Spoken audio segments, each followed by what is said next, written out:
Season 5 of the Human Being series came out, and the way this series ended shocked us all. In today's video, we'll summarize this series, analyze all the new details, and also talk about the 3 strange endings of the series. Moreover, we need to understand, was this the finale of the series, or should we expect a continuation? After all, in the comments, Defuk writes the word finale with a question mark. You'll learn this and much more in today's video, so don't forget to hit like and also subscribe to the channel, as most people, unfortunately, watch without subscribing. Let's begin. Before analyzing the hidden details of Season 5 and also the 3 endings, I suggest looking at the beginning of the series and remembering how it all started. The prologue begins with the cameraman turning on the camera and recording his friend named Caustic on video. Then they start making noise. After this, Metro cops, that is, police, notice them on the street and try to detain them. Caustic resists arrest. The police use force against him, and he in turn runs away. Right here we could notice the main character of the series, Gman. He was standing and watching everyone. The police continued to pursue Caustic. He resisted as best he could, despite a small wound on his back. Then he gets into the drone's frame. He becomes even more aggressive and simply jumps on the drone, destroying it. Then he throws the drone at the Metro cops. Caustic, of course, was able to defeat the Metro cops, but unfortunately, he was powerless against Gman. After all, in the second episode, we see their corpses. On the left side, his cameraman friend, and on the right side, Caustic himself. And here the question arises. The first episode begins with Gman turning on the front camera and recording a short fragment. In the background, we hear a conversation in Russian. Searching on the internet, I noticed this is a fragment from an old meme where an inadequate student provokes a teacher. After that, Metro cops, that is, police, chase the civilian. Interestingly, Alexei chose this particular meme. It was popular on the Russian-speaking internet around 2018 to 2019. Another piece of evidence in the form of a hint that the author of the series is Russian-speaking. After this, Gman begins a monologue. I feel happy. I feel healthy. I'm a human being. And this phrase was taken from a viral video where a strange guy from 2024 has been saying this phrase in different locations for 2 years. This is a real video that has gained millions of views. The man in the video looks unnatural. His smile is too wide, his eyes too empty. He repeats these words again and again, as if trying to convince himself of something. This is exactly the feeling Defuk conveyed through Gman. The first episode ends with this civilian being caught and beaten. In the second episode, we see that civilian, but already without clothes, as Gman took the clothes for himself. But there's an important detail here. Gman doesn't kill people for pleasure. He kills them, to become human. When the camera approaches Gman's face, his face distorts. The same trick could be noticed in Skibidi Toilet, namely the moment with the secret agent. And this is another proof of Alexei's handwriting, that is, Defuk's. This face distortion effect is his signature technique, which he used in early episodes of Skibidi Toilet to create a creepy atmosphere. But there's another theory. What if the face distortion isn't just a visual effect, but a hint that Gman can't fully imitate a human? That his mask of humanity begins to crumble upon close examination. Next, the same monologue with the same words. I feel happy. I feel healthy. I'm a human being. But now the voice becomes robotic in moments. Did you notice? The more Gman tries to become human, the more robotic his voice becomes. This is a paradox. He tries to imitate humanity, but loses its remnants in the process. Seeing Gman, the police want to arrest him too. And when one of them hits him, we notice that Gman doesn't react to the blow at all, as if the blow happened against metal. The sound of the blow, a characteristic metallic clang. This is direct confirmation that Gman is not human. But what is he then? A robot? An android? Or something more mystical? In the first episode, as we already know, he observed what was happening and was also recording video in parallel. But he, unlike Caustic, behaved adequately and restrainedly, and only repeated one phrase on video. I feel happy. I feel healthy. I'm a human being. What does this phrase mean? Throughout all episodes, Gman will repeat it. In the previous video, we talked in detail about where this phrase was taken from. In this video, I want to talk about the meaning of the phrase. Let's start with the first part. I feel happy. Notice, he only feels happy, but his face shows the opposite. When he says, I feel healthy,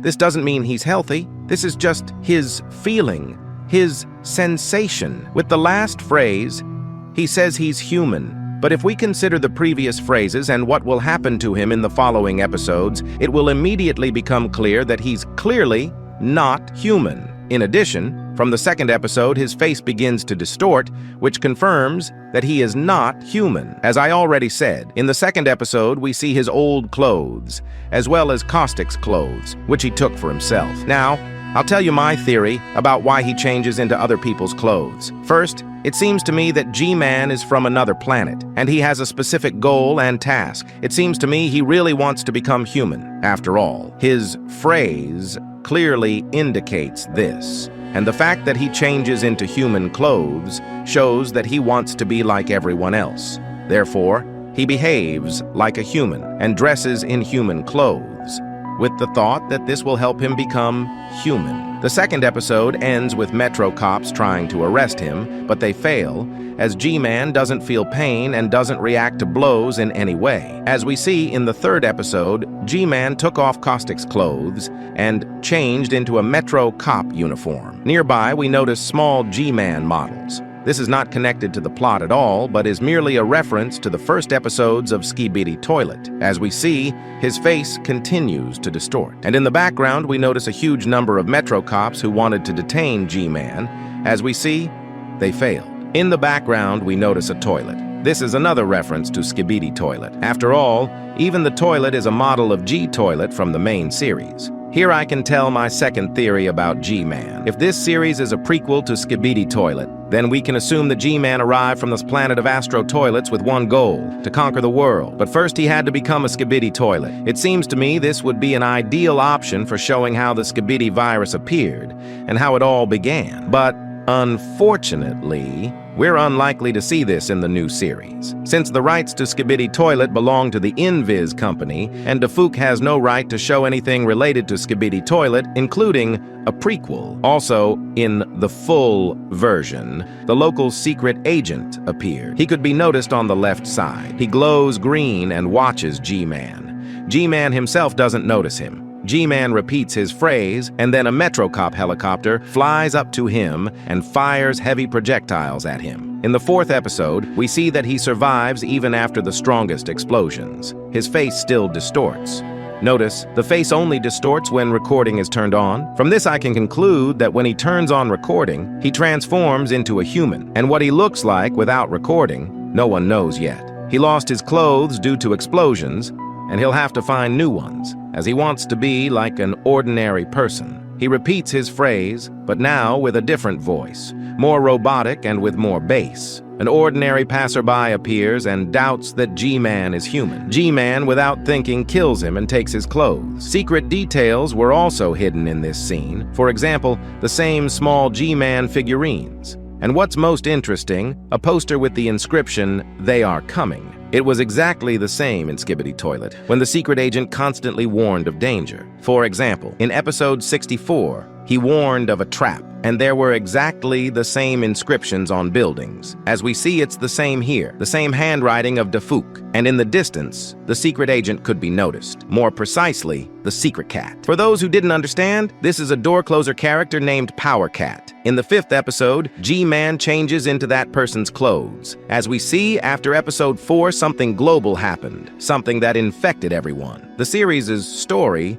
doesn't reveal details, but immediately shows the consequences. Perhaps this is somehow connected to the Half-Life world, but so far there are very few details to say for sure. Gman continues to say his phrase, and in the distance you can notice the secret cat. He still watches Gman. As we see in the next 6th episode, Gman is able to survive even a virus. He not only stays alive, but also puts the infected body on himself. In this episode, almost everything is as before. New clothes, but now in the form of an infected body. The phrase sounds, but now incomplete. Gman doesn't say the last phrase about being human, But if you look carefully at the description under the video, you can notice the continuation of the phrase. It said, "I feel, help me."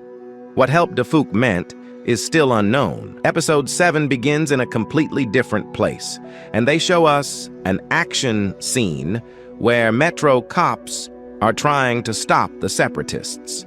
Gman is one of them, as he's wearing their uniform and bulletproof vest. His face still distorts when the camera catches him. The G entity repeats the same phrase to the end, but this time he has no pupils, possibly because before this, he was in an infected body and had red eyes there. After the shootout, one of the separatists notices that the creature is not one of them and decides to eliminate him with a rocket launcher, but the creature still doesn't die, and on the contrary, this time even smile. In this same episode, we noticed a similar poster as in episode 4. It said, "A new era is approaching." As it later turned out, all these and future posters were advertising a new series from Defuk, Alele Alela. As for this series, in my opinion, not the most successful. And if comparing with Human Being, I would choose this series. At the end of Season 2, Gordon Freeman suddenly appears. He tries to eliminate the G entity, but fails. The entity uses this opportunity and changes into his clothes. In Season 3,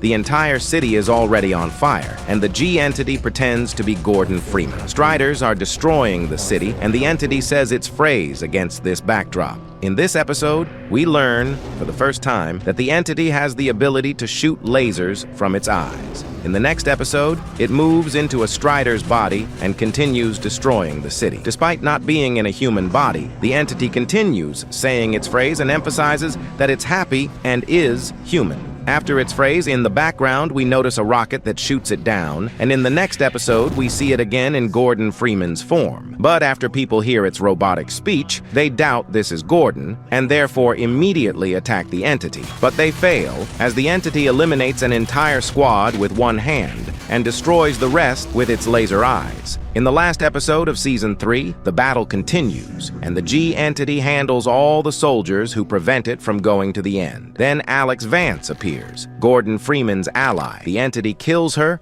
and takes her body. In episode 4, the plot begins with the signature phrase, and war is happening in the background. Then a robot dog attacks the entity, created by Alex, but it was already too late, as the entity eliminated its creator. In the next episode, there's no camera anymore. All actions happen in first person. The entity becomes this robot and continues eliminating soldiers, shoots down a military helicopter. Then Striders attack it. With one blow, it knocks out one of them, then pushes them into each other. Well, at the end, it says its phrase. Then a seagull lands on it, and strangely, it moves into its body, despite the seagull not attacking it. In episode 15, it finally turns into a seagull and continues destroying everyone in its path, using lasers from its eyes. Destroying and flying over them, the entity says its phrase. Then G Seagull lands on a roof and notices a huge toilet surrounded by protection. In episode 16, we see everything in first person. A huge toilet destroys everything in its path, including a building where people work who hate their audience and their YouTubers. Then the camera angle somehow changes and we hear the same phrase. And at the very end, G Toilet stops. And in the distance, we notice the Citadel. No one attacks G Toilet at the end, but the toilet gets angry anyway. Season 5 begins with G Toilet moving into a soldier's body and being inside the Citadel. It continues destroying soldiers guarding Dr. Breen, the ruler of Earth. The G entity continues advancing and destroying everyone in its path. But at the end, we notice that the secret Power Cat appears and continues watching it. At the end, it says its phrase, but stalkers attack it and, of course, fail. In episode 18, we see the destruction of the Citadel and also Power Cat, who continues watching the entity. As we see, the G entity is now in a Strider's body. Then a Combine advisor attacks it. In the next episode, first-person view. On the left side, we notice Power Cat again. The G entity continues destroying everyone. A bit later, namely in a few seconds, we notice Power Cat again, who watches the entity destroy everyone. Then the entity goes to Dr. Breen's lair and eliminates him. And here's the 20th interactive episode. The G entity changes into Dr. Breen. Completely unexpectedly, time stops, and suddenly the original Gman appears, who addresses the entity saying, "Excellent work. You showed amazing results. I'm very glad you chose my appearance as your base form. As we understood, all this was training to prepare this entity for Gman's grandiose deeds. Then Gman praises the entity for managing to infiltrate society while possessing such destructive power. Then Gman says the entity can be useful in other worlds too. And here we have three options with different endings. In the first ending, if you agree with Gman, we'll find ourselves in a new world where the G entity takes Gman's form. Judging by the visual style, this world is the Beatbox universe. Perhaps this is a hint at the next project. In the second ending, if you refuse Gman, he'll get angry and send us back to the very beginning, to the first episode. Everything needs to be done again to make the right decision. This is both a punishment and a loop that hints that refusal is not a way out. In the third ending, the entity kills Gman. He responds that it's useless. He's invincible. After this, the entity changed clothes and moved to another world. There, it almost found peace and said its signature phrase. Why almost? Because at the very end, its face distorted once. It still didn't become human. It never will. The series ended there. But whether this is the finale is still questionable. Alexei wrote the word finale with a question mark. This could mean anything, from creative uncertainty to deliberate intrigue. On one hand, Gman's story led to a logical conclusion. The entity went through a complete path from simple imitation of people to an instrument in the hands of a higher power. On the other hand, three endings and transitions to other worlds. This is a classically open door. This is one of the best authorial projects that Alexei created. Not as viral as Skibidi Toilet, but much deeper in meaning. And that's exactly why it's so painful to let it go. Throughout the entire 5th season, Power Cat appeared again and again but did nothing, just observed. This could mean several things. First, Power Cat is an agent who controls the situation but deliberately doesn't intervene. He allows the G entity to go through the entire path to the end because he has his reasons. Second, if the series continues, then Power Cat could become the next key character. His role is deliberately left unrevealed. It's worth stopping separately on the idea of 3 worlds. In the interactive finale, Gman says the entity can be useful in other worlds. The first ending sends us to the Beatbox world. This isn't a random choice. Beatbox is a separate animated universe with a similar structure. Characters repeating sounds, spreading a certain phenomenon like a virus. Alexei is as if saying that the formula he used in Skibidi Toilet and Human Being is universal and can be applied to any universe. The third ending is most interesting. The entity kills Gman, refuses his assignment, and goes to another world where it almost finds peace. Almost. Because the face still distorts at the very end. This is the final answer to the main question of the series. Can an entity that isn't human become one through imitation? No. Even when it found its peace, the human mask cracks. It will forever remain what it was, an entity that feels happy and healthy, but will never become human. This is the main idea of 5 seasons. Not in the action, not in Half-Life lore, not in references to Skibidi Toilet, but in this final face distortion. In one frame that answers everything. I hope you subscribe to the channel. After all, this is the best support. This has been Super Cameraman. See you very soon. Goodbye, everyone.